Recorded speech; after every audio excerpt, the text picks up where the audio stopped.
व्यसनी व्यक्ति भोजन के बाद व्यसन भोगता है। आप भी भोजन के बाद भजन में चले जाओ, ऐसा व्यसन।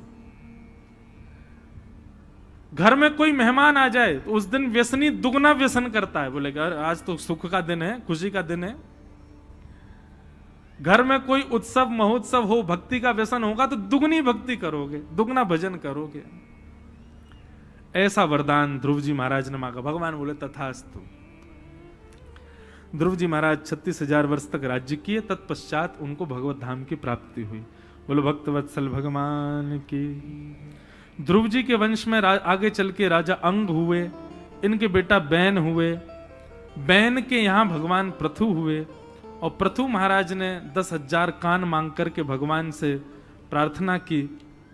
तत्पश्चात आगे ऋषभदेव भगवान की कथा आई, उनके पुत्र भरत हुए। वही भरत जी अपने तीसरे जन्म में जड़ भरत बन करके आए और रहुगण राजा के साथ उनका संवाद हुआ।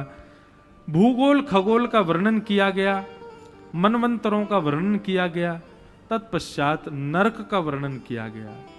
और नरक का वर्णन करते हुए यहां पर अजामिलोपाख्यान सुनाया गया। एक अजामिल नाम का परम वैष्णव था, लेकिन उसने दूषित एक वैश्या का दर्शन दूषित कृत्य करते हुए देख लिया, और उसी के कारण परम वैष्णव वो अजामिल महान डाकू बन गया। एक बार भूले भटके संत उसके यहां आ गए। संतों ने आकर के अजामिल से कहा हमारी कोई बात मत मानो, पर एक बात मान लो। क्या? अपने आगामी होने वाली संतान का नाम नारायण रख देना बस। अजामिल ने संतों की बात मानी और अपने सबसे छोटे पुत्र का नाम नारायण रखा। मृत्यु का समय समीप आया और जैसे ही अजामिल को लेने के लिए यम के दूत आए। अच्छा एक बात बताएं बंधुओं, जब मृत्यु के बाद यम द्वार जाना हो मानव को तो यमदूत दिखाई देते हैं उसको। अभी यहां तो हम वर्णन करें तो 1-2 घंटा की कथा हो जाएगी, लेकिन वही बात है ना, नासिक में हमने पूरा वर्णन किया है कि जब व्यक्ति नरक जाने वाला होता है तो उसकी स्थिति कैसी होती है। तो वर्णन करते हैं 1 वर्ष पहले तो बिस्तर पकड़ लेगा,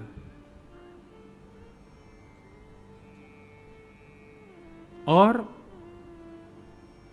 स्थिति इतनी बुरी हो जाएगी कि उसमें भी इतना मोह उसका अपने परिवार के प्रति हो जाएगा। ऐसी स्थिति में यह विचार नहीं करेगा मैं भगवत भजन कर लूं, ठाकुर जी का नाम गा लूं। वो 24 घंटा बिस्तर पड़ा पड़ा भी यही कहेगा नाती कहां है, पोता कहां है, पुत्र कहां है, उनको बुला दो, इनको बुला दो, उनसे कह दो मुझसे मिल जाएं। सबके प्रति मोह प्रकट हो जाएगा। और मृत्यु के कुछ दिन पहले बोल बंद हो जाएंगे। क्यों? तो उसका वर्णन करते हैं कि उसके गले में पाश बांध दिया जाता है। यमदूत आकर के उसके गले को चौक कर देते हैं, एक रस्सी बांध देते हैं उसके गले में, और उस समय वो बोलने का प्रयास करता है। कंठे घुरघुरायते, कंठ से घुर घुर घुर आवाज आती है लेकिन बोल नहीं पाता। और कितना भी सुंदर हो भयावह हो जाता है। अंतिम समय में उसको देख नहीं पाते, मलमूत्र आदि का त्याग करने लग जाता है। ऐसी दयनीय स्थिति हो जाती है। बहुत कुछ वर्णन किया है वहां। तो यहां यही स्थिति हुई अजामिल के साथ। 1 वर्ष पहले से यम के दूत आकर के पहरादारी करने लग जाते हैं। जिस व्यक्ति को यमलोक जाना होता है उसके साथ 1 वर्ष पहले से ही कुछ ना कुछ घटनाएं शुरू होती हैं। ज्यादा बड़ा पापी होगा तो और वर्षों पहले आ जाते हैं। जैसे यम के दूतों को देखा अजामिल ने, उनका विशाल विकराल रूप देख करके अजामिल ने अपने सबसे छोटे पुत्र को पुकारा और उसको बुलाने लगा। अजामिल चिल्लाने लगा, नारायण आओ, नारायण आओ, नारायण मुझे बचाओ, अरे नारायण जल्दी आओ, अरे नारायण तुम कहां हो, जल्दी आओ। नारायण नारायण नारायण नारायण जैसे ही कहने लगा, इतने में ही शंख चक्र गदा पद्मधारी 2 भगवान नारायण के दूत वहां प्रकट हो गए। भगवान के दूत भी 4 भुजा वाले होते हैं। और उन्होंने आकर के अपने सुदर्शन चक्र से गले में बंधे हुए पाश को काट दिया और यमदूतों से कहा अब आप इसको नहीं ले जा सकते। यमदूतों ने कहा आप जानते हैं ये कौन है? ये अजामिल है, महापापी। इसने अपने जीवन में कौन सा पाप नहीं किया? वो लोग कितने भी पाप किए हों, पर इसने अभी अभी नारायण कहा है। और महाराज यदि नारायण कोई व्यक्ति ऐसे ही बोल दे, बिना भाव के भी बोल दे और अंतिम समय में बोल दे, तो निश्चित है कितना भी बड़ा पापी हो उसके सारे पाप खत्म हो जाते हैं। ये नारायण नाम की, ये भगवान नाम की अंते नारायण स्मृति। अंत में नारायण स्मरण होने से आपके जीवन भर के सारे जितने भी कोटे हैं और जितने भी किए धरे हैं भगवान सबको समाप्त कर दे। तुम सब छोड़ो। इसने नारायण बोल दिया लेके आओ मेरे द्वार पे। लेकिन एक बात बोले, इस दुनिया में यदि सबसे कठिन यदि कुछ है तो वो है अंतिम श्वास में नारायण का नाम याद आना। शास्त्र आज्ञा करते हैं आपको जीवन भर ठाकुर जी याद आ जाएंगे, लेकिन जब अंतिम समय आएगा तब ठाकुर जी की याद नहीं आएगी। ये माया है ठाकुर जी की। ठाकुर जी अंतिम क्षण में ही अपना नाम याद नहीं आने देते। उस समय आपको दुनिया का प्रपंच याद आ जाएगा, ऐसी ऐसी बातें याद आ जाएंगी जो जीवन में याद नहीं आई। ठाकुर जी की याद नहीं आएगी। तब बराह पुराण में एक जगह ऐसा वर्णन किया गया, तो फिर ठाकुर जी की याद कैसे आवे अंतिम समय में? तो बोले उसके लिए क्या करो? बोले युवा अवस्था से ही, कुमार अवस्था से इतना भजन करो, इतना भजन करो, इतना भजन करो। यदि अंतिम समय में भगवत स्मृति न भी हो तो आपके जीवन भर के किए गए भजन का प्रताप ये हो कि अंतिम समय में ठाकुर जी आपका स्मरण कर लेंगे, ठाकुर जी आपको याद कर लेंगे। देखो, हम भजन इसलिए नहीं कर रहे कि हम अंतिम समय में ठाकुर जी को याद करें, हम इसलिए कर रहे हैं कि ठाकुर जी हमको अंतिम समय में याद कर लें, ठाकुर जी हमको स्मृति करें। अजामिल ने नारायण कहा और यम द्वार जाने से बच गया।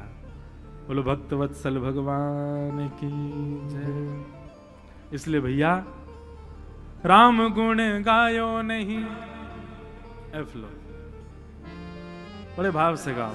हम कथा तो देखो खींच लाए हैं बहुत सारी, अभी थोड़ी सी और खींचनी है, अभी खींचते हैं। प्रेम और भाव से गाओ। राम गुण गायो नहीं आए करके, कृष्ण गुण गायो नहीं आए करके। कहां आए करके? इस पृथ्वी पर आकर के राम कृष्ण के गुण नहीं गाए तो फिर यम से कहोगे क्या जाए करके, यम से कहोगे क्या जाए करके, यम से कहोगे क्या जाए करके, यम से कहोगे क्या जाए करके।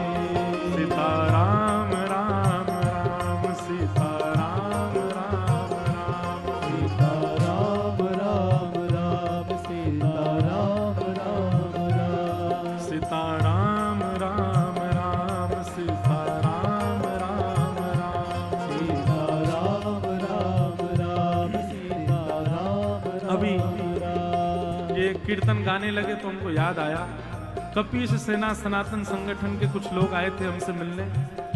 वे लोग हर मंगलवार को हनुमान चालीसा का पाठ करते हैं और दिव्य दिव्य देवालयों में जाकर के हनुमान जी का सुंदर पाठ करते हैं।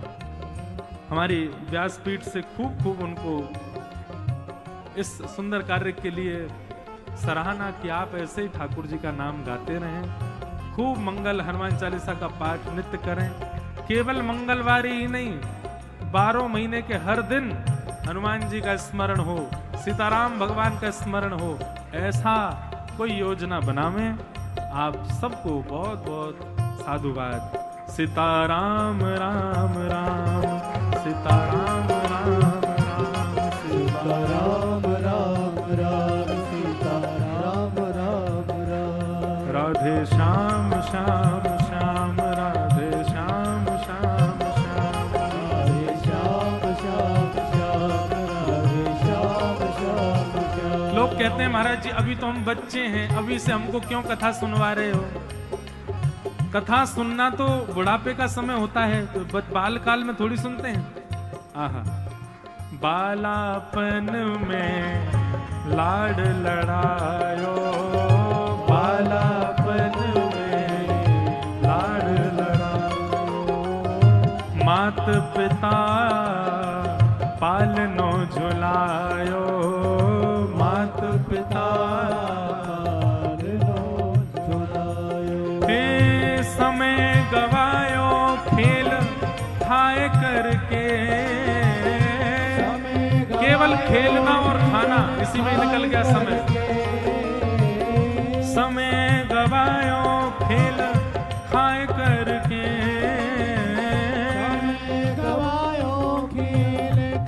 भैया यम से कहोगे क्या जाए करके, यम से कहोगे क्या जाए करके। इसलिए गाओ सीताराम राम राम, सीताराम राम राम, सीताराम राम राम, सीताराम राम राम। ओ राधे श्याम श्याम श्याम, राधे श्याम श्याम श्याम, राधे श्याम श्याम श्याम, राधे श्याम श्याम श्याम। बाल अवस्था निकल गई, तो बाल अवस्था के बाद आती है तरुण अवस्था यानी युवा अवस्था। अब कर लो भजन नहीं, अपनी युवावस्था किसमें निकाल देते हैं? सुनो, तरुण भयो तिरिया संग राचो, तरुण भयो तिरिया संग राचो। युवावस्था किसमें निकाल देते हैं? बोली जे मुझे बड़ी पसंद है, इसी के चक्कर में लगे हैं, जे मुझे बहुत पसंद है वही के पीछे ही पड़े हैं। और कैसे पड़े रहते हैं उसके पीछे? नटमर कट जो निस दिन नाचो, नटमर कट जो मदारी जैसे नचाता है बंदर को, ऐसे युवावस्था में हमारी हालत कैसी हो जाती है? जैसे मदारी बंदर को नचाता है, ए बंदर राम राम करो, हाथ जोड़ता है, ए बंदर उछल के नाचो तो नाचता है, बैठ जाओ बैठ जाता है, खाओ खाता है। बोले युवावस्था में यही हो रहा है। कन्या के लिए लड़का मदारी बन गया है, वो नचा रहा है, और उस पुरुष के लिए कन्या मदारी बन गई है, वो नचा रही है। इसी में निकाल देते हैं।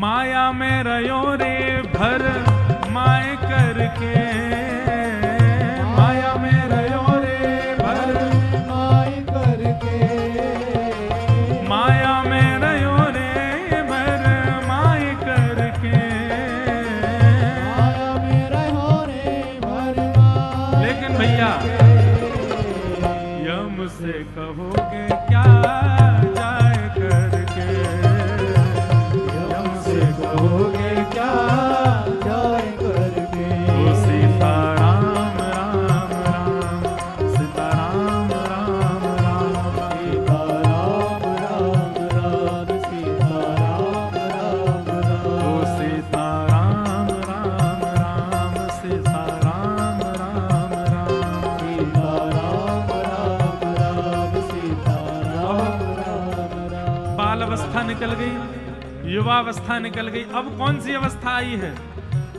वृद्धावस्था। अब बूढ़े हो गए। अब स्थिति क्या है? आंख में पड़ गया जाला, नाक से बह रहा है नाला, लाठी से पड़ रहा है पाला। अब भजन करने से क्या फायदा? जीवन बीत बुढ़ापा आवे, जीवन बीत बुढ़ापा आवे, इंद्रिय सब शिथिल हुए जावे, इंद्रिय सब शिथिल हुए। जब आंखों से देख नहीं पाओगे, मुख से बोल नहीं पाओगे, पैरों से चल नहीं पाओगे, हाथों से ताली बजा नहीं पाओगे, तब क्या होगा? तब रोगे पछताए करके, तब रोगे पछताए करके, तब रोगे पछताए करके, तब रोगे पछताए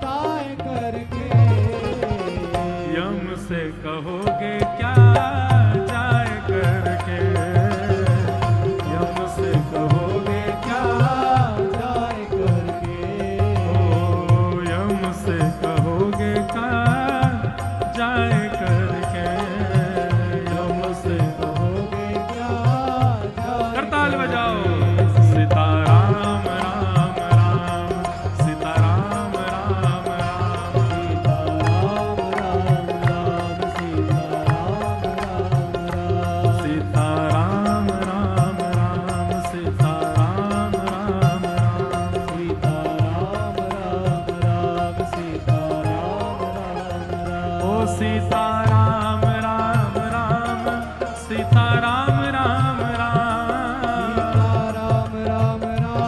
सीता राम राम राम, सीता राम राम राम, सीता राम राम राम, ओ सीता राम राम राम, सीता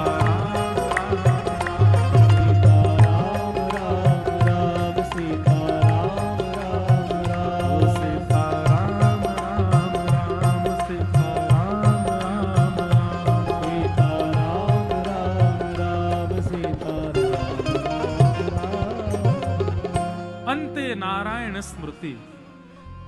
अंत में नारायण स्मृति तभी हो सकती है जब जीवन भर नारायण स्मृति की हो, नहीं तो अंतिम समय में भगवत स्मरण नहीं हो पाएगा। तो इस प्रकार नरक के भाव बताए गए। फिर आगे बंधुओं, वृत्रासुर एक असुर हुआ, भगवान का भक्त, उसने भगवान की स्तुति गाई, उसकी कथा सुनाई गई। उसके पूर्व जन्म की कथा सुनाई, चित्रकेतु नाम का राजा था। तत्पश्चात भगवान के परम भक्त श्री प्रहलाद जी का चरित्र सुनाया। हिरण्यकश्यप नाम का एक दैत्य है जो कि सतयुग का दैत्य है। हिरण्यकश्यप की पत्नी कयाधु जब गर्भवती थी तब हिरण्यकश्यप तपस्या के लिए गए हुए थे। तब कयाधु को नारद जी ने आकर के भगवत वार्ता सुनाई, भगवत कथा सुनाई, और उसी का परिणाम यह हुआ कि कयाधु के गर्भ से साक्षात भगवान के परम भागवत भक्त श्री प्रहलाद जी का प्रादुर्भाव हुआ। प्रहलाद जी प्रकट हुए। हिरण्यकश्यप ने तप किया, ब्रह्मा जी से अनेक वरदान मांगे, लौट करके जैसे आए अपने पुत्र प्रहलाद को गोद में लेकर के बड़े प्रसन्न हुए। प्रहलाद जी से पूछा, प्रहलाद कोई अच्छी बात बताओ। तो प्रहलाद जी महाराज कहते हैं, तत्साधु मन्ये सुरवर्य देहिनाम सदा समुद्विग्न मिधियाम सद्गृहात् हित्वात्मपातं गृहमन्धकूपम् वनं गतो यद्धरिमाश्रयेतः। पिताजी, ये संसार एक अंधा कुआं है। हम आप सब लोग जानते हैं कि मृत्यु एक दिन आनी है, फिर भी उस मृत्यु को सुधारने के लिए कुछ नहीं कर रहे हैं। बंधुओं, एक बात सुनिए, सब लोग इधर देखो, सावधानी से कथा सुनो। मानव का लक्ष्य क्या है?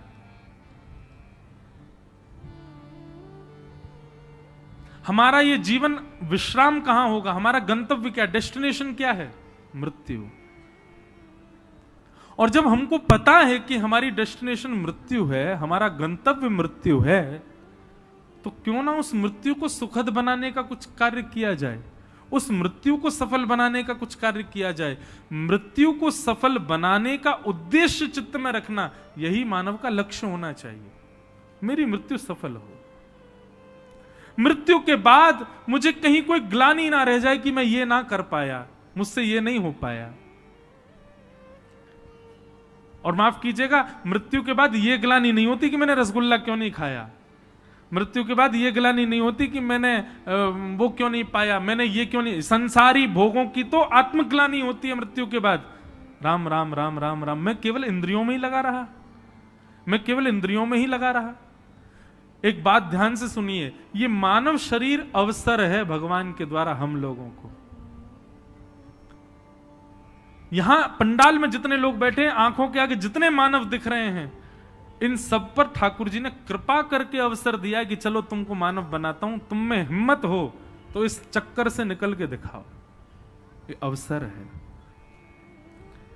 इस अवसर का दुरुपयोग मत कीजिए। विषय भोगों में संलिप्त, विषय भोग ऐसा नहीं है कि व्यासपीठ पर हम हैं तो हमारे जीवन में कोई विषय नहीं है, पर उस विषय के प्रति ही 24 घंटे चिंतन रखना यह उचित नहीं है। धीरे धीरे प्रयास करना चाहिए कि वह विषय भी छूटे।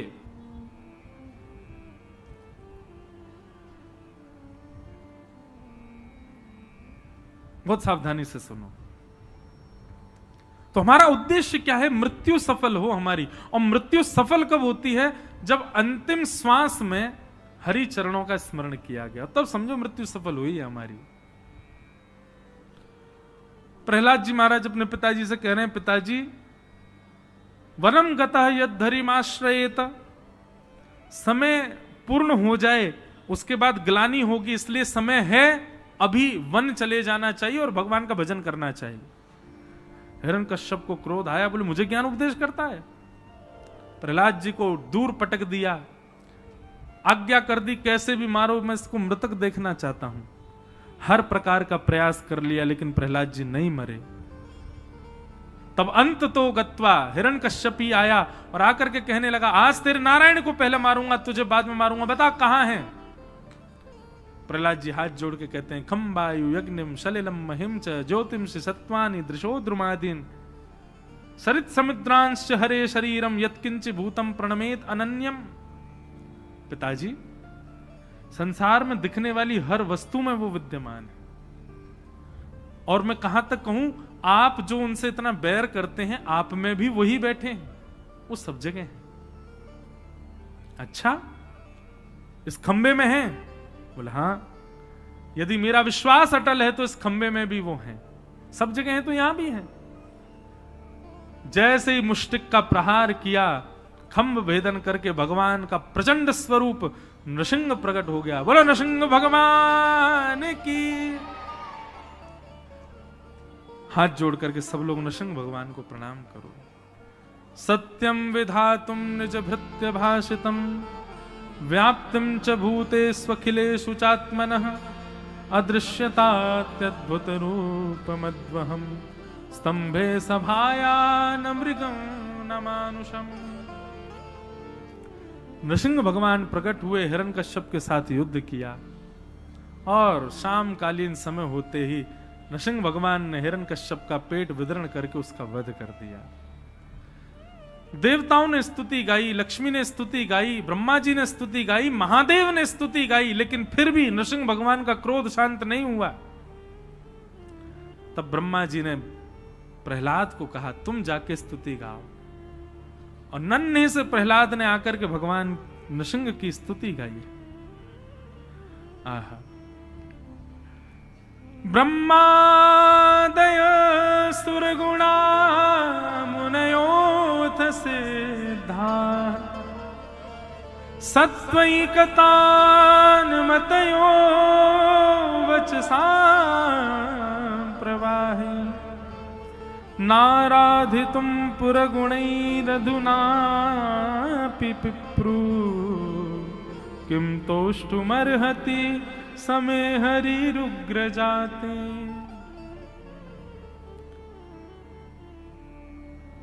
सामने खड़े हैं नन्हे से प्रहलाद जी।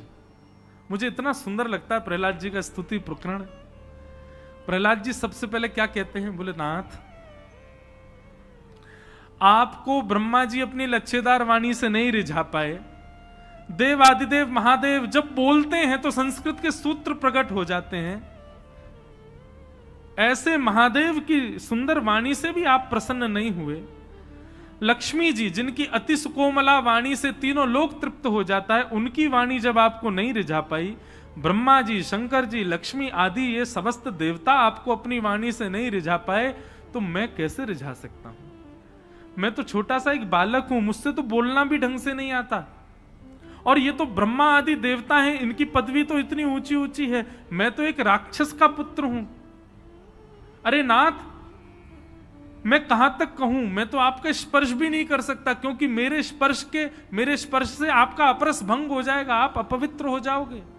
मैं तो ऐसे नीच कुल में जन्म लिया हूं कि आपका स्पर्श भी नहीं कर सकता। मैं भला अपनी वाणी से आपको कैसे शांत कर सकता हूं नाथ? लेकिन आप मेरी बात सुनकर के ये सोच रहे होंगे कि जब मैं जानता ही हूं कि मेरी वाणी से आप शांत नहीं होंगे, तो फिर मैं ये दुस्साहस क्यों कर रहा हूं कि आपके सामने खड़े होकर आपकी स्तुति गा रहा हूं? क्योंकि नाथ, एक छोटा सा विश्वास मेरे चित्त में है। क्या? कि मैं भले ही एक राक्षस का पुत्र हूं, मैं भले ही आपके स्पर्श के योग्य नहीं हूं, पर आप तो ठाकुर जी वो हैं जो गैर मानव गजेंद्र की रक्षा करने जाते हैं, हाथी की रक्षा करने जाते हैं, जिसको बोलना भी नहीं आता, जो हमारी तरह शब्द बोल भी नहीं सकता है, जो स्नान ध्यान भी नहीं करता है, जो जप तप भी नहीं करता है, ऐसे जानवर योनि में प्रकट हुए उस गजेंद्र की रक्षा करने आप जा सकते हैं। इस विश्वास से मुझे लगता है कि भले कुछ भी सही, मैं एक राक्षस का पुत्र हूं, बोलना तो आता है, एक गुण तो मुझ में ज्यादा है, आप मुझ पर अनुग्रह करेंगे। मैं आपके कदापि योग्य नहीं हूं, मेरे अंदर ऐसा कोई भी गुण नहीं है जिससे आप मुझसे रीझो। बंधुओं, कभी एकांत में स्वयं से पूछा कीजिए, आपके पास ऐसा क्या है जिससे ठाकुर जी आपसे रीझें? हम लोग सोचते हैं ना, अरे वो मंत्री जी हमसे बात करेंगे क्यों? अरे उनको इस बात का लोभ दे देंगे कि हम पर संपत्ति बहुत है। अरे वो व्यक्ति मेरे पुत्र से अपनी पुत्री का संबंध जरूर करेंगे, क्यों करेंगे? मेरा पुत्र सुंदर है, सुंदरता का गुण है, उनको हमारे घर का भोजन जरूर भाएगा, मेरी पत्नी बहुत अच्छा भोजन बनाती है। ये सारे गुणों से आप संसार के लोगों को रिझाने की बातें सोच लेते हो। कभी मन में से विचार किया करो, ठाकुर जी रीझें ऐसा कोई गुण है मेरे पास?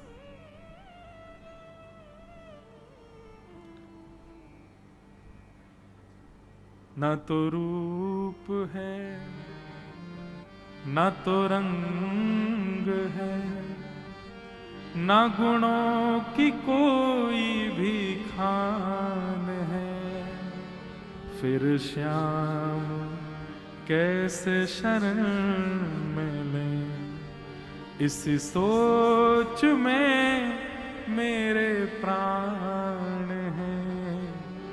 ना तो रूप है, ना तो रंग है, नफरत है जिनसे उन्हें सदा, उन्हीं अवगुणों में मैं हूँ पड़ा। नफरत है जिनसे तुम्हें सदा, उन्हीं अवगुणों में मैं हूँ बंधा, उन्हीं अवगुणों में मैं हूँ बधा।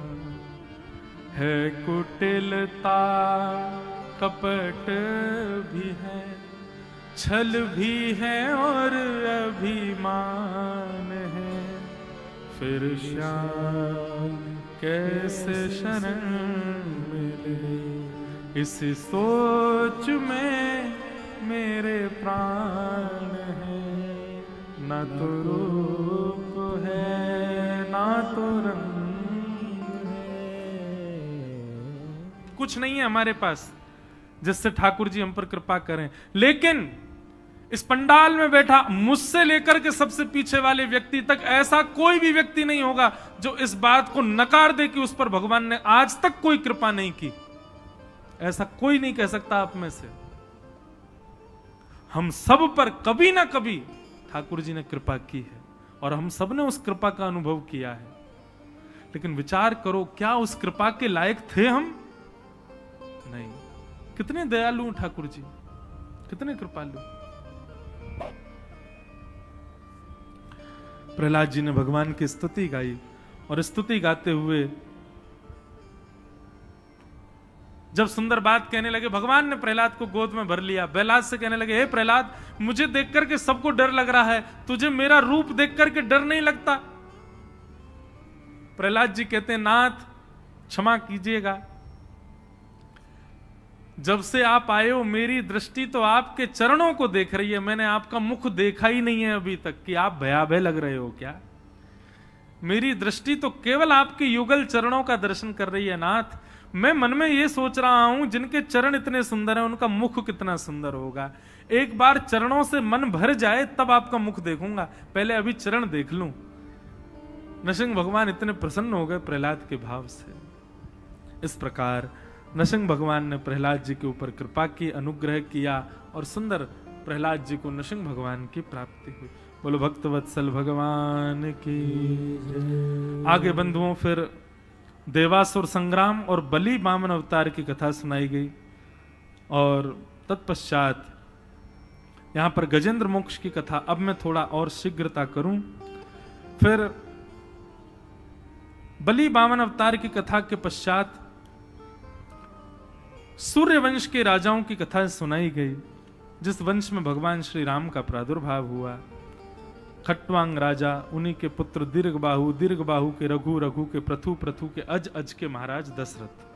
दशरथ जी के यहाँ भगवान 4 रूपों में प्रकट हुए, राम, भरत, लक्ष्मण और शत्रुघ्न।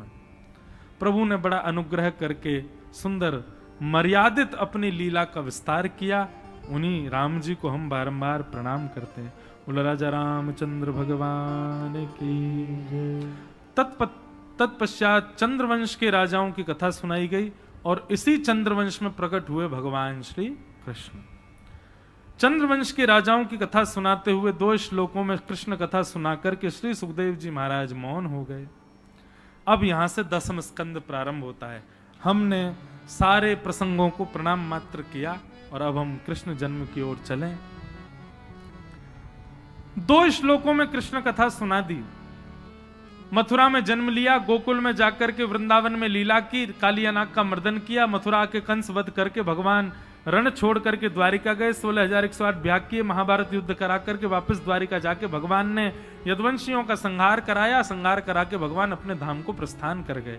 इस प्रकार 2 श्लोकों में पूरी कृष्ण कथा सुना करके सुखदेव जी मौन हो गए। परीक्षित जी बोले, भगवान कथितो वंश विस्तारो भवता सोम सूर्यो राज्ञां चो भयवंशाना चरितम परमाद्भुतम। नाथ, आपने इतनी सारी कथाएं मुझको सुनाई, मैं सबको सुनकर के एक आसन पर 4 दिनों से इसलिए बैठा हूं ताकि मैं कृष्ण कथा सुन सकूं। आप उन कृष्ण की कथा 2 श्लोकों में सुनाकर के मुझे इस प्रकार वंचित मत कीजिए। परीक्षित जी ने यह तक कह दिया कि 7 दिन में तक्षक सर्प से मरने का श्राप है मुझे, लेकिन यदि आपने कृष्ण कथा को यहीं सुनाकर के 2 श्लोकों में विराम कर दिया तो मेरे प्राण अभी निकल जाएंगे। कहां तो मैं पहले मुक्ति मांग रहा था तो आपने मुझे भक्ति के मार्ग में मोड़ दिया, और अब जब मैं भक्ति का मार्ग चुन चुका हूं तो जिनका मैं भक्त हूं उनकी कथा आप सूक्ष्मता से मत सुनाइए। सुखदेव जी बोले, परीक्षित मैं तो इसलिए कह रहा हूं, तुम 4 दिन से एक आसन पर बैठे हो, तुमने कुछ खाया भी नहीं, कुछ पिया भी नहीं है, थोड़ा उठ करके जाओ, कुछ खान पान कर लो, थोड़ा आराम कर लो, फिर आ जाना।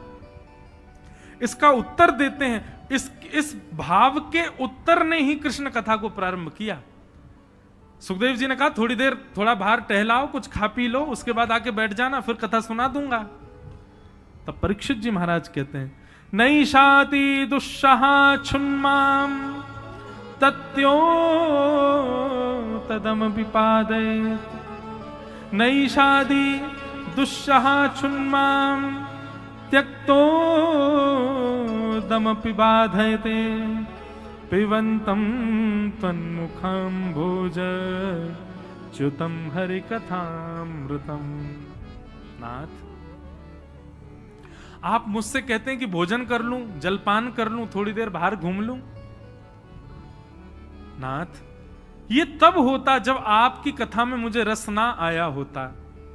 वास्तव में तो मेरी स्थिति ऐसी हो गई है कि आप जब बोलते हैं तो आपके मुख के वचनामृत ही मेरी भूख की क्षुधा को शांत करते हैं, आपके वचनामृत ही मेरी प्यास की क्षुधा को शांत करते हैं, आपके वचनामृत ही शयन के समान सुख प्रदान करते हैं, आपके वचनामृत ही मेरी समस्त इंद्रियों को आनंदित कर रहे हैं। नाथ, अभी स्थिति ऐसी हो गई है कि आप बोलते हैं तो मेरी इंद्रियां सब प्रसन्न होती हैं, आप शांत हो जाएंगे तो मानो ऐसा समझिए कि मेरे प्राणों का हरण हो जाएगा। नाथ, इतनी तत्परता हम लोगों में है कथा सुनने के प्रति? नहीं। परीक्षित जी महाराज कहते हैं, भगवान आपकी कथा ने भोजन, जल आदि आदि मानव की उपयोगी जो जो वस्तु होते हैं सबका भरण पोषण आपकी कथा कर रही है।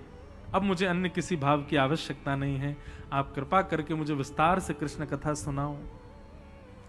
जब ये बात कही, सुखदेव जी प्रसन्न हो गए और कहने लगे, बोले राजन तुम अति श्रेष्ठ हो, अब मैं तुमको कृष्ण, ये इसको कहते हैं निर्गुणता,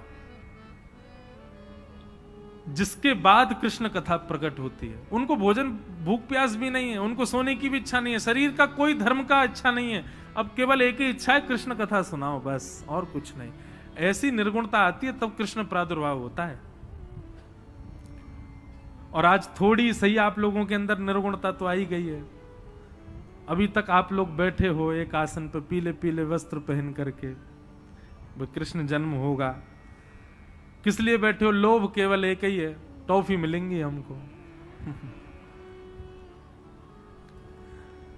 टॉफी की जगह इनका लोभ प्रकट करो, वही निर्गुणता है। आइए अब हम लोग कृष्ण कथा की ओर प्रवेश करते हैं। सुखदेव जी महाराज कहते हैं, राजा परीक्षित, पृथ्वी पर जब बहुत भार बढ़ जाता है तो पृथ्वी रोते रोते ब्रह्मा जी के पास जाती है कि मेरे भार को हल्का करो।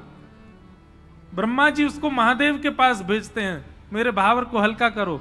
महादेव कहते हैं, बोले भैया हमसे भार हल्का करवाओगे तो मैं इतना हल्का कर देंगे, एक संग भूकंप ही आ जाएगा। इसलिए गिने चुने भार को हल्का करवाना है तो उसके लिए तो नारायण से प्रार्थना करो। और पृथ्वी समस्त देवताओं के साथ क्षीर सागर के समीप गई, वहां जाकर के पुरुष सूक्त का गान किया, भगवान को प्रसन्न किया। ठाकुर जी प्रसन्न होकर के आकाशवाणी करते हुए कहते हैं, चिंता मत करो पृथ्वी, वसुदेव ग्रहे साक्षात भगवान पुरुष पर जनिष्यते तत्प्रियार्थम संभवन्तु सुरस्त्रिय। ब्रह्मा जी को आकाशवाणी करते हुए भगवान ने बताया, बोले पृथ्वी को बता दो वो चिंता ना करे, वसुदेव जी के घर साक्षात मेरा अवतार होने वाला है। और सब देवी देवताओं का आवाहन कर दिया कि जाइए ब्रजमंडल में जाकर के अलग अलग रूप धारण कर लीजिए। यहां सब देवी देवता ब्रजमंडल में रूप धारण करके आए। सूरसेन मंडल के राजा हैं सूरसेन, और सूरसेन के पुत्र का नाम है वसुदेव। यहां मथुरा के राजा उग्रसेन, उग्रसेन के पुत्र का नाम है कंस। उग्रसेन के एक छोटे भाई हैं, उनका नाम है देवक, देवक की बेटी का नाम है देवकी।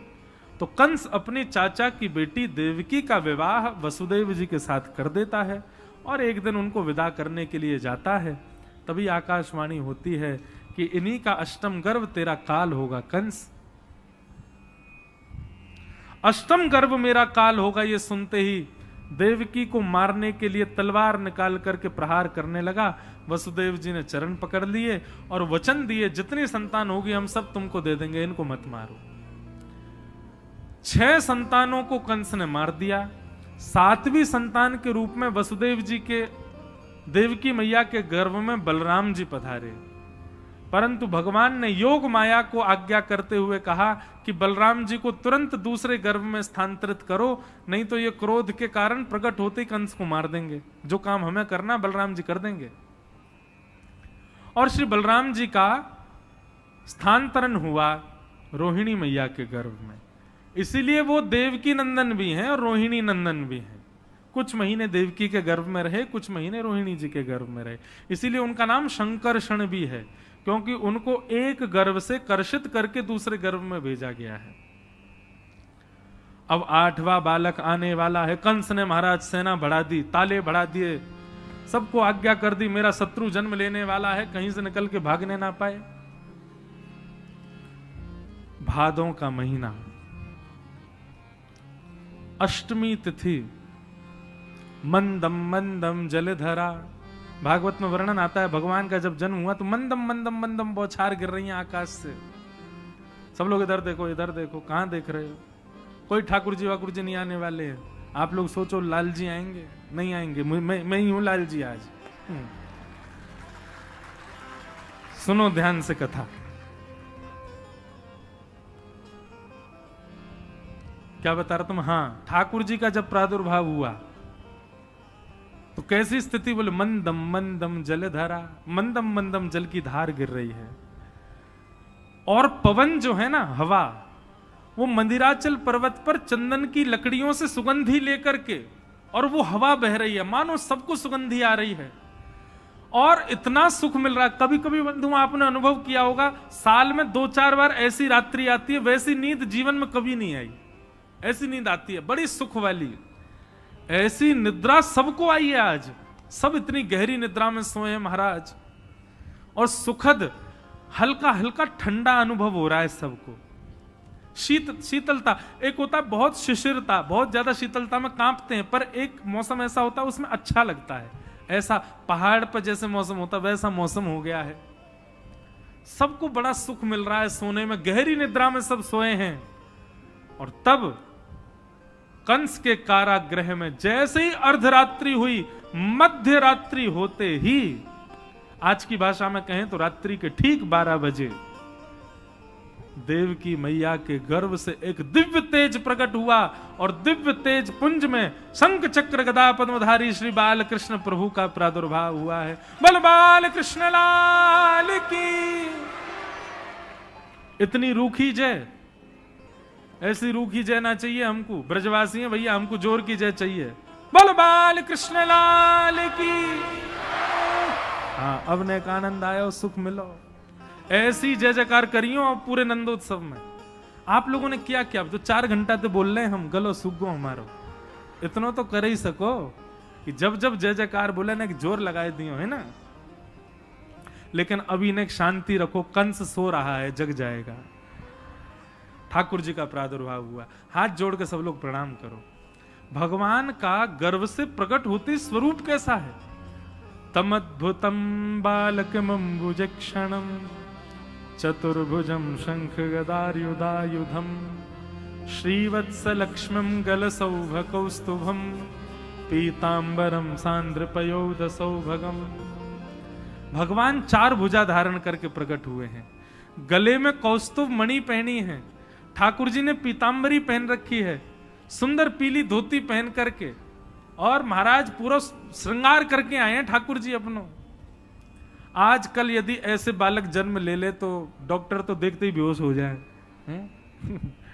लेकिन ठाकुर जी का ऐसा ही जन्म हुआ। देव की मैया ने देखा और मैया ने प्रणाम करते हुए कहा, लालन अब छोटे बालक हो जाओ, आपने अनुग्रह किया, आप हमारे यहाँ पुत्र बन करके पधारे।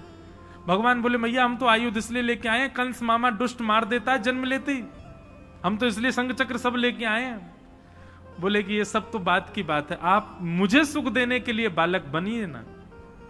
ठाकुर जी बोले, देखो मैया हम बालक बन तो जाएंगे, लेकिन फिर हमको दोबारा से हिष्ट पुष्ट होने में फिर हम कोई लीला करेंगे, तो इसलिए आप ऐसा कीजिएगा, हम बालक हो जाएं, उसके बाद हमको आप ले जाना गोकुल, गोकुल में यशोदा मैया के पास जाके सुला देना, वहां एक बालिका ने जन्म लिया, उसको ला करके कंस को दे देना, क्योंकि वो बालिका नहीं है, साक्षात आदिशक्ति योग माया है।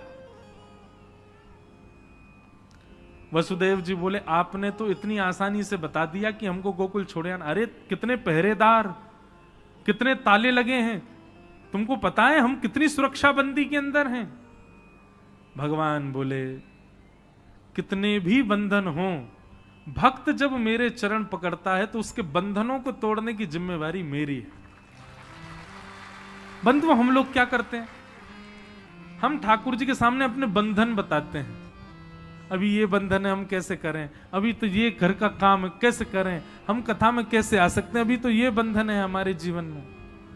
ठाकुर जी कह रहे हैं, बंधन मत गिनवाओ, तुम बस मेरे चरण पकड़ो, बंधनों को मुझ पे छोड़ो, मैं देख लूंगा क्या करना है।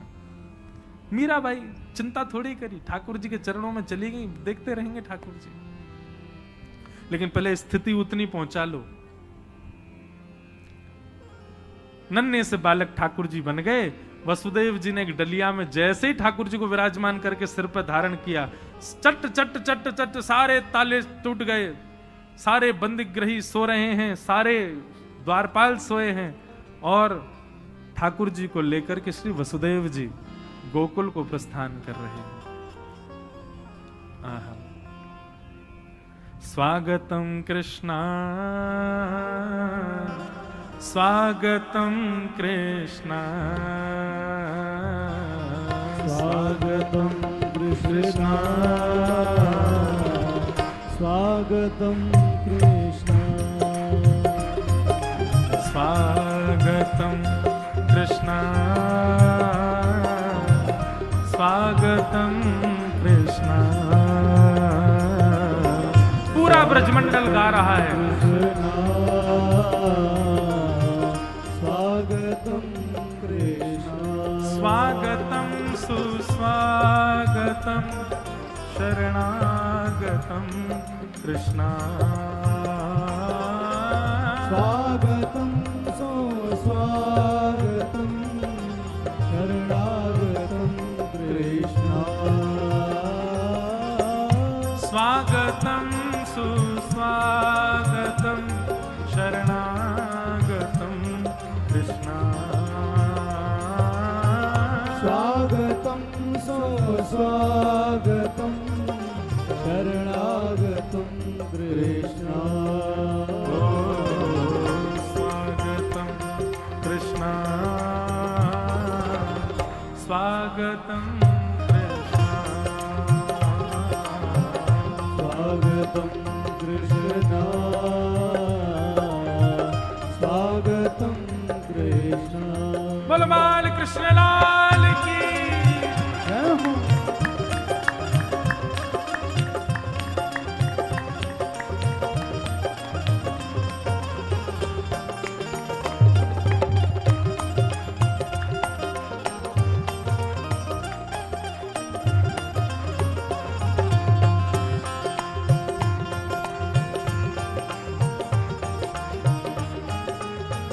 बोल कृष्ण कन्हैया लाल की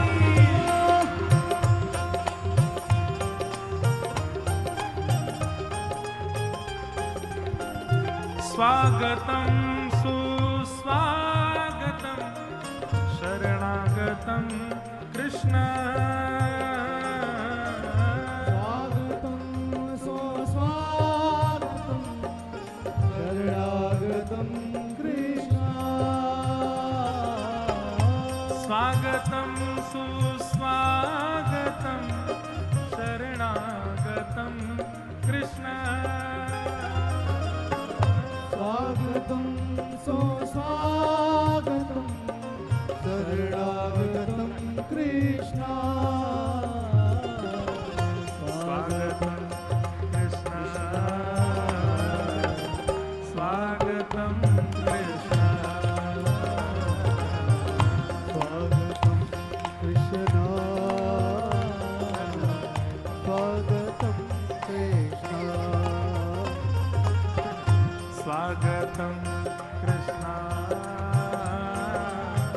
स्वागतम। आज पकड़ में आयो अब ना जान दूंगो इधर बैठो।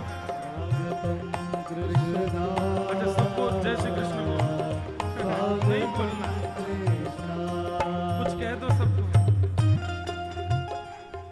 सबको आशीर्वाद दे दीजिए थोड़ा सा। अभी मूड नहीं दक्षिणा दे देंगे थोड़ी सी आपको नींद आ रही है लो भैया जाओ ये सुनंदा बुआ है।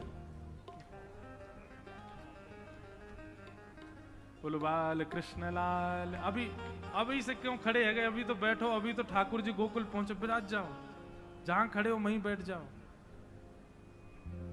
तो वसुदेव जी लेकर के ठाकुर जी को गोकुल पहुंचे। नंद रानी यशोदा सोई गहरी नींद में सब सोए थे और वहां जाकर के लाला को सुलाए दियो और लाली को वहां से लेकर के वसुदेव जी कंस के यहां पहुंच गए। कंस की निद्रा खुल गई। कंस ने पकड़ करके बालिका को जैसी पृथ्वी पर पटका अष्टभुजी देवी भद्रकाली बन गई और बता दिया बोले कंस तुम्हारे शत्रु कृष्ण ने तो जन्म ले लिया। बिल्कुल शांति से विराज जाओ अभी कथा चले। कंस ने यहां राक्षसों की मीटिंग बुलाई। अब कंस को तो मीटिंग करने तो हम लोग गोकुल चलें। 80 बरस के है गए नंद बाबा अभी तक लाला नाए भयो। लेकिन भैया अब की बार सब ब्रजवासीन को लगन लगी कि अब के लाला है जाएगा नंद बाबा के। और तुम कछु कहो चाहे मत कहो हम आशीष ऐसा दे रहे हैं कि अब की बार नंद बाबा के लाला होएगो ही होएगो। ब्रजवासी ऐसे ही बोले और तू मान जा हमारी बातन को। या बार तो नंद बाबा के लाला होएगो। नंद रानी यशोदा गहरी निद्रा में सोई हैं। नंदा सुनंदा दो ननद हैं नंद रानी यशोदा मैया की। दोनों गई और जाकर के देखी यशोदा मैया के बगल में नेक सो बालक सोयो। लाला है कि लाली जे ना पतो, चदरिया ओढ़ करके सो रहा है। अबे रुक जा, ये नंदा सुनंदा दो भुआ हैं, इनको काम चदरिया उठाए वो ही है। अच्छा, ये नंदा सुनंदा जो है ना, ये ननद हैं यशोदा मैया की, और ये 6 महीना तक गोकुल में ही पड़ी हैं अपने अपने घर वारन को छोड़ के। काय को बोले जैसी पतो चली कि भाभी गर्भवती हैं, सोई आगे ही सेवा करवे, ताकि लाला होएगो तो भैया प्रसन्न है कि गलेवारी मेवा दे देगो। यही हमारी सेवा कर रही हैं। आहा, नंदरानी यशोदा मैया के बगल में 100 बालक सोयो। लाला है कि लाली जे ना पतो। नंदा सुनंदा बोली हे विधाता, या बार एक लाला है जाए, फिर भले ही 6 लाली है जाए, एक लाला है जाए। और 21 बार हरिशरणम को जाप कियो, हरिशरणम हरिशरणम हरिशरणम हरिशरणम। और जैसे ही चदरिया हटाई महाराज, है गया है गया है गया है गया है गया है गया है गया है गया है गया। कहा भयो है। नंदा सुनंदा दौड़ करके पहुंच गई महाराज गौशाला में। नंद बाबा जप कर रहे हैं, अभी तो भयो ना है, अभी तो भयो ना है, अभी तो भयो ना है, जाने कब होएगो। नंदा सुनंदा ने जाकर के नंद बाबा से कही, बाबा आपने इतनी ब्रजवासीन की सेवा करी, इतनी ब्रजमंडल की सेवा करी, गैयान की कृपा सो, यमुना मैया की कृपा सो, ब्रजवासीन की कृपा सो, आपके घर नीलमणि जैसो लाला भयो है। आहा, लाला भयो है, ये खबर सुनते ही 80 बरस के नंद बाबा, वो तो महाराज 16 बरस के है गए, ऐसी फुरफुरी आई पूरे तन में। मोछन में इत्र लगायो, आंखन में काजल लगायो, पीरो पीरो चंदन लगा करके महाराज नंद बाबा तो आनंद में भर गए। सब ब्रजवासीन को हवा की तरह बात फैल गई, नंद के घर लाला भयो है। और सब ब्रजवासी नंद भवन पहुंचे हैं, और नंद भवन पहुंच करके सब ब्रजवासी आनंद निमग्न है करके नाच रहे हैं, गा रहे हैं, और सब बधाई दे रहे हैं। अब भैया सुनो सबरे मेरी बात, अब यहां बधाई गायन होएगो, एक तो एक दूसरे पे कूदोगे नहीं, सब लोग खूब प्रेम भाव से नाचोगे, गाओगे, आनंद करोगे। जो माताएं बहनें पीछे कछु पहन के आई हो, अपनो संभालियो, चश्मा वाले अपनो चश्मा संभालियो, कसर रह नहीं जाए, नृत्य पूरो पूरो करनो, लेकिन ऊधम नहीं होना चाहिए। और जो नहीं नाचेगो, जो नहीं गाएगो, वाकू अपने बगल वाले की सौगंध है। अगर कोई नहीं नाचे गावे तो कौन ही मारी हुए भैया, तो मेरी कसम लगी, चल जल्दी गा। पूरे ब्रजमंडल के सब ब्रजवासी ने महाराज पगड़ी बांध ली है, पीरे पीरे वस्त्र पहन करके सब पहुंच गए नंद भवन के द्वार पर, और सब नाच रहे हैं, सब गा रहे हैं। हो ब्रज में है रही जय जयकार, नंद घर लाला जायो है। ब्रज में है रही जय जयकार, नंद घर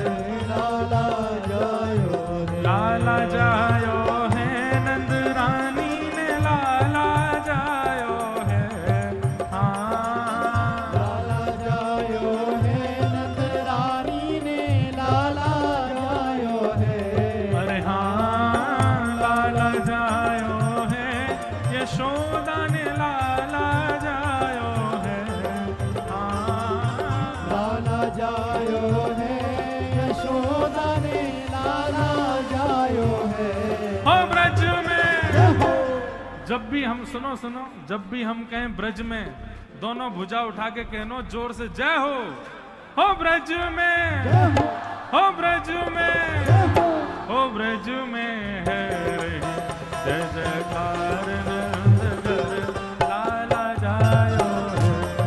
ब्रज में है रही जय जयकार, नंद घर लाला जायो है। हाँ, ब्रज में है रही जय जयकार, नंद घर लाला जायो है। ब्रज में है रही जय जयकार, बोल नंद के लाला की।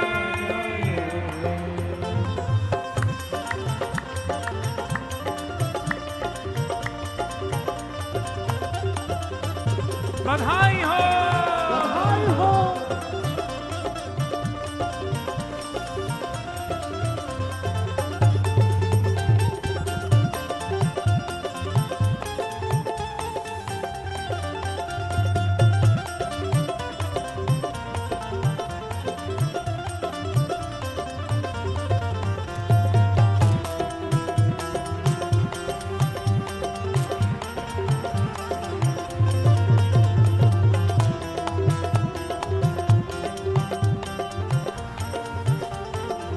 ब्रज 84 कोस में भैया, ब्रज 84 कोस में भैया, ब्रज 84 कोस में भैया, ब्रज 84 कोस में भैया, सब कहे धन्य यशोदा मैया, सब कहे धन्य यशोदा मैया, सब कहे धन्य यशोदा मैया।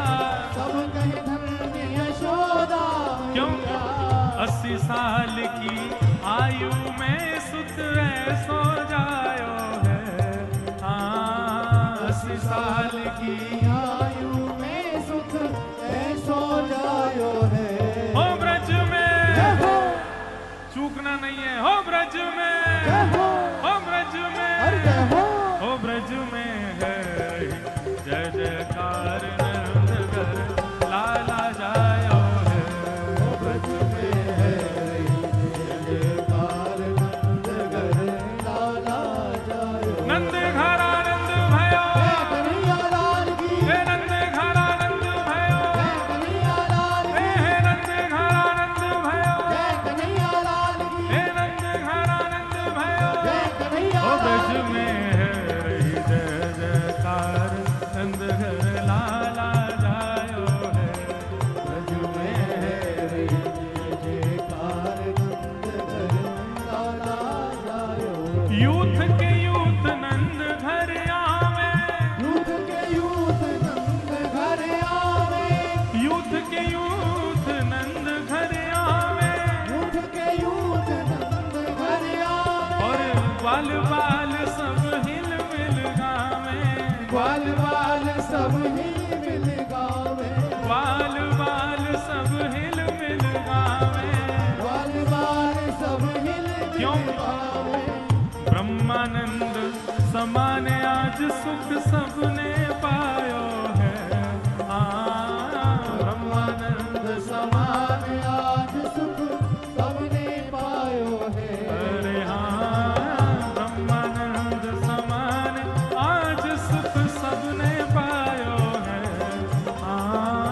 ब्रह्मानंद समान आज सुख सबने पायो है। हो ब्रज में, जय हो, बगल वाले ध्यान रखो अपनो, कसम लगी है तुम्हारी। हो ब्रज में, जय हो, हो ब्रज में, जय हो, हो ब्रज में है रही जय जयकार नंद घर लाला जायो है। ब्रज में है रही जय जयकार नंद घर लाला जायो है। हे ब्रज में है रही जय जयकार नंद घर लाला जायो है। ब्रज में है रही जय जयकार नंद घर लाला जायो। नंद घर आनंद भयो, जय कन्हैया लाल की, हे नंद घर आनंद भयो, जय कन्हैया लाल की, हे नंद घर आनंद भयो। जय कन्हैया लाल की, हे हाथी दीने घोड़ा दीने और और दीदी पाल की, हाथी दीने घोड़ा दीने, और दीदी पाल की, हे नंद घर आनंद भयो, जय कन्हैया लाल की, हे नंद घर आनंद भयो, कन्हैया लाल, हाँ नंद घर आनंद भयो, जय कन्हैया लाल, हे नंद घर आनंद भयो, जय कन्हैया लाल, हे नंद घर आनंद भयो, कन्हैया लाल, हे नंद घर आनंद भयो, कन्हैया लाल, हाँ नंद घर आनंद भयो, कन्हैया लाल, हे नंद घर आनंद भयो, कन्हैया लाल, हाँ नंद घर आनंद भयो, कन्हैया लाल, हे नंद घर आनंद भयो। कन्हैया लाल। बोल नंद के लाला की। अब भाई सुनो, दो ग्रुप बनाओ, दो टीम बनाओ, माताओं की अलग, भाई लोगों की अलग। माताएं और बहनों की, माताओं की और भाई लोगों की दो टीम बनाओ। अच्छा सुनो, तुम टीम मत बनाओ, तुम एक ही रहो, सबरे मिले जुले हो, अभी कोई नहीं लुटाओ, बिल्कुल रुक जाओ, बिल्कुल। सब लोग महाराज नंद बाबा से जाकर के कह रहे हैं बाबा बधाई हो। ये क्या आई हो, कौन बोलता बधाई हो, बोलो जोर से, बधाई हो। नेक और जोर लगाओ, बधाई हो। नेक तनिक सो जोर और लगाओ तो वृंदावन तक स्वर जाएगा, बधाई हो। आप सबन को भी भैया खूब खूब बधाई। अब सबरे लोग गा रहे हैं, कहा गा रहे हैं,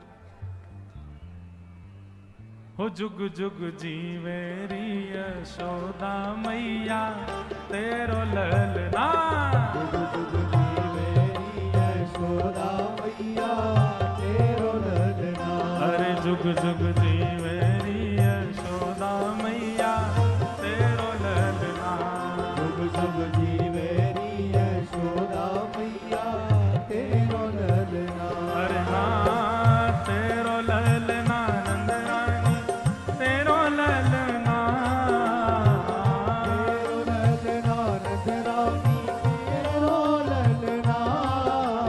तेरो ललना नंद रानी तेरो ललना, तेरो ललना नंद रानी तेरो ललना। जुग जुग जीवेरी यशोदा मैया तेरो ललना। जुग जुग जीवेरी यशोदा मैया सुनो, तेरो ललना। आज कथा में आप लोगों ने क्या सुना, ब्रजवासी क्या कर रहे हैं, जो भी लूटते हैं वो लूट करके पीछे लुटाते हैं, पीछे वालों को कौन देगा, ये आगे वाले जितने लूट रहे हैं पीछे लुटाओ। जुग जुग जीवेरी यशोदा मैया तेरो ललना, जुग जुग जीवेरी यशोदा मैया तेरो ललना। ओ बड़े भागते यशोदा मैया ऐसो सुत तेन जायो, बड़े भाग दे यशोदा मैया ऐसो सुत तेन जायो। बड़े भागते यशोदा मैया ऐसो सुत तेन जायो, बड़े भाग दे यशोदा मैया ऐसो सुत तेन जायो। पूर्ण ब्रह्म जगत को स्वामी सोतने गोद खिलायो, पूर्ण ब्रह्म जगत को स्वामी सोतने गोद खिलायो। पूर्ण ब्रह्म जगत को स्वामी सोतने गोद खिलायो, पूर्ण ब्रह्म जगत को स्वामी सोतने गोद खिलायो। होया कु मगवा दे पलनवा तेरो ललना, या कु वादे पलनवा तेरो ललना। जुग जुग जीवेरी यशोदा मैया तेरो ललना, जुग जुग जीवेरी यशोदा मैया तेरो ललना। अरे हाँ तेरो ललना नंद रानी तेरो ललना, तेरो ललना नंद रानी तेरो ललना। हाँ तेरो ललना नंद रानी तेरो ललना, तेरो ललना नंद रानी तेरो ललना। जुग जुग जीवेरी। ये हाथ नीचे कैसे हो गए आपके, दोनों भुजा उठाओ, हो जुग जुग, हो जुग जुग, हो जुग जुग जीवेरी यशोदा मैया तेरो ललना, जुग जीवेरी यशोदा मैया तेरो ललना। हाँ जुग जुग जीवेरी यशोदा मैया तेरो ललना। जुग जुग जीवेरी यशोदा मैया करताल में जाके गाओ, बोलो नंद के लाला की। जय हो।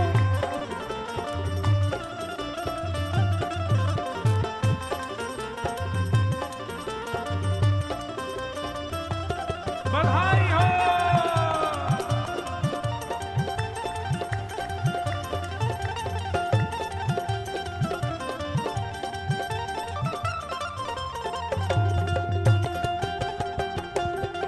बोल नंद के लाला की, बोल वृषभानु के जमाई की। धन्य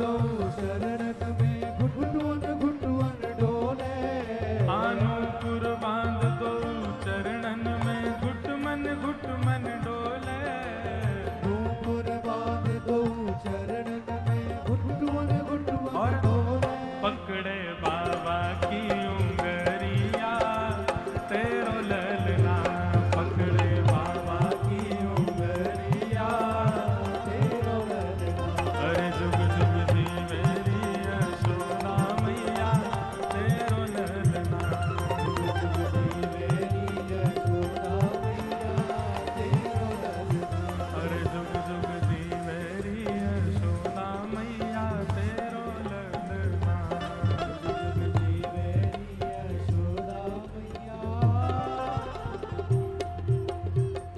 चित्र लो लो हे हाँ हाँ हो नंद घरा नंद भयो जय कन्हैया लाल की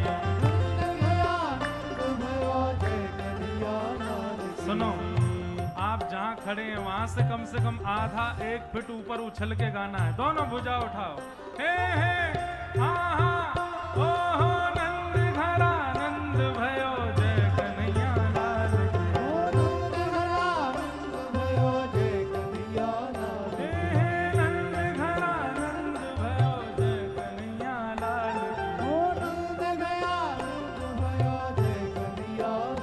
की हो जय कन्हैया लाल की जय यशोदा लाल की हो जय कन्हैया लाल की जय यशोदा लाल हे हाँ हाँ हो नंद घरा नंद भयो जय कन्हैया लाल की हे नंद घरा नंद भयो जय कन्हैया लाल की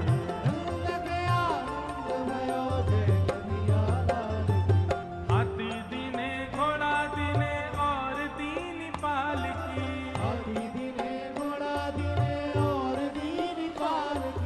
बालकन को लाडू पेड़ा बूढ़न को लापसी बालकन को लाडू पेड़ा बूढ़न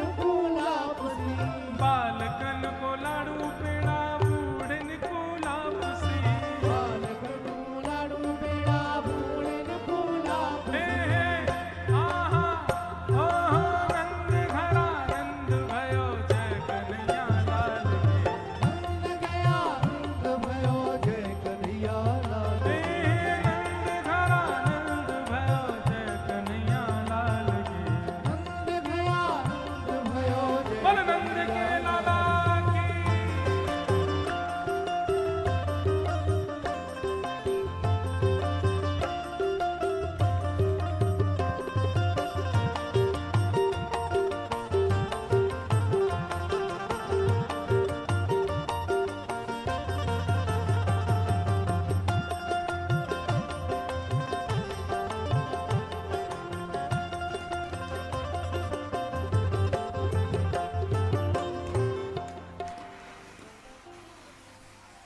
बोल आज के आनंद की नंद के लाला की जय जय जय श्री राधे जय जय श्री राधे जय जय श्री राधे नंद घरा नंद भयो नंद घरा नंद भयो हे नंद घरा नंद भयो हाँ नंद घरा नंद भयो हे नंद घरा नंद भयो ओह नंद घरा नंद भयो हे बधाई है बधाई है हे बधाई है बधाई है बधाई है बधाई है लाला जन्म की बधाई है हे नंद घरा नंद भयो नंद घरा नंद भयो हाँ नंद घरा नंद भयो हे नंद घरा नंद भयो जय जय श्री राम जय